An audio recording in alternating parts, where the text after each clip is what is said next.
The Odisha train crash, an incident that should have created compassion, has given one more opportunity to India haters to mock and ridicule India. The way it has been presented by the media here, many ordinary people in Europe and even in my country are reacting to this in quite a ridiculous way. So far, at least 5 people have called me to suggest that I should stop traveling on trains in India because they are dangerous. Some foreigners have even declared that India's trains are the most unsafe in the world, and some have said that they would never ever travel on Indian trains. Sabotage, human error, or something else. India must find the reasons behind this through a proper investigation and make sure that it learns from its mistakes. But there is one thing that sounds quite strange. Why did so many foreigners quickly develop such a negative attitude towards Indian railways when train accidents take place all over the world, including in many so-called advanced nations of Europe? Now see this. These visuals are from Spain. Quite scary, isn't it? But did they also label Spanish trains as the most dangerous? Now see this. 2023. These shocking images are from Greece. And by the way, did they also label Greek trains as the most unsafe? Or how about Austria, where many passengers burned to death in a funicular train? Did Europeans' attitude change permanently about Austria's trains after that? Or how about head-on collision between trains? Here is Belgium. And this is Italy. Alright, now let's talk about some harsh figures. In 2019, there were 1,515 significant rail accidents in the European Union, causing hundreds of deaths.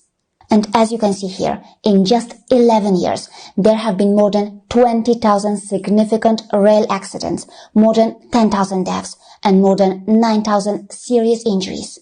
Yes, that's the ugly reality of the train infrastructure of the so-called advanced economies in our modern European Union. Now, take a look at these numbers. Number of train accidents in Europe. Focus on 2021. The so-called most advanced economy of Europe, Germany, tops the list here. Then my country, Poland. Then France. Then Czech Republic. And by the way, how can we forget our European trams? Whether you have been to Europe or not, you may have already seen the images of these trams, presented to you almost like a fairy tale, right? Now, see this ugly reality. In this research, in total, 7,535 tram pedestrian accidents resulting in 8,802 pedestrian injuries collected between 2000 and 2021 were analyzed. And see this, 3% fatal and 23% severe. As reported here, even a famous footballer was taken to hospital when his car collided with a tram in Rome. And of course, on various occasions, passengers are also among the victims of these European trams. Now, let's see what is happening in India's neighborhood. For example, China's bullet train crash. Remember that? Remember how it was reported in the media that China was trying to cover up the incident? Now, this is important. The Mumbai's local trains are usually criticized for being overcrowded, and many foreigners love to mock India for that. But then, how about the London Underground, where overcrowding is a fact of life? How about New York? Why don't we see Indians mocking the USA the same way many foreigners mock Indians for their overcrowded trains? Or China? Take a look at these images. And take a look at this. That's another advanced country, Japan, where special employees literally push or squeeze the passengers in. The harsh truth is that Europe and the USA act as if they are the champions of the so-called green energy revolution, but then see this.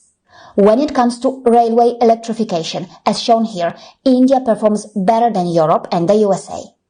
Yes, India wants to upgrade its tracks, but the problem related to tracks has also troubled the USA. Before you criticize India, at least understand the humongous size and scale of Indian railways. It is among the largest railway networks in the world, with more than 22,000 operating trains, with a daily passenger count of 23 million passengers, covering more than 67,000 route kilometers. You heard that right, 23 million passengers. In just a single day, India carried more people in its trains than the combined population of Portugal, Sweden and Latvia. And yes, the truth is that when it comes to accidents per million rail kilometers, India does better than many so-called advanced European nations. Let's not forget that. Even the media outlets of the colonial criminal states can't afford to ignore India's achievements anymore. For example, the New York Times reported that rail safety more generally has improved in recent years, with the total number of serious train accidents dropping steadily to 22 in the 2020 fiscal year, from more than 300 annually 2 decades ago. By 2020, for 2 years in a row, India had recorded no passenger deaths in rail accidents. And India is not trying to do it to impress foreign countries.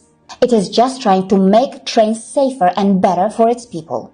Whether it is the implementation of the Kavach system, upgradation of tracks, the task of 100% railway electrification, construction of the bullet train corridor, metro systems, or the introduction of new Vande Bharat trains on all the important routes, it takes time and effort to finish such large projects, and we can't expect India to magically transform overnight. But the changes are becoming more and more visible. And of course, India is bringing these changes from its hard-earned money. It is also transforming and upgrading the rail network that was built by the British to loot India's $45 trillion faster. Yes, before comparing India's infrastructure to the infrastructure in the West, let's not forget that India is rebuilding itself after it was looted, and the West is enjoying the infrastructure that was built by the looted money. Please understand the difference. Of course, Indians are grateful for those good-hearted foreigners and foreign leaders who have offered their sincere condolences and have truly understood India's moment of sorrow in Odisha.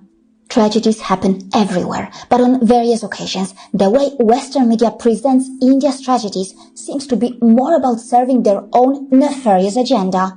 And in that agenda, it is frequently implied that former colonies can't function properly without the colonizers. This colonial supremacist attitude needs to be destroyed, and these psychologically damaged Western minds need to be healed. So yes, those who are using this incident to hurt India even more, remember this. Indians will learn from it, and Indians will bounce back from this, and this won't stop the growth and modernization of Indian railways. See you again.